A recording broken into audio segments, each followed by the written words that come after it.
महाडमध्ये अवकाळी पाऊस जोरदार सरीने नागरिकांची उडाली तारांबळ। सोमवारी संध्याकाळी वातावरण बदल आणि आभाळ आलेलं होतं आणि त्यानंतर साधारणतः 5:30 ते 6 वाजेपर्यंत महाड तालुक्यातील विविध भागात पावसाने हजेरी लावली।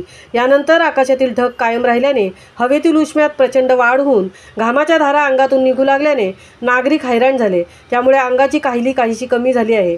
वेधशाळेने दिलेल्या इशाऱ्यानुसार महाड तालुक्यातील वाळून विभाग, विनेरे खोरा, पाचाडसह इतर गावात पावसाने दमदार हजेरी लावली। त्याला साथ महावितरण विभागाची लाभल्याने पावसानंतर उकाड्यात पुन्हा वाढ झाल्याने घामाच्या धारा वाहू लागल्या होत्या।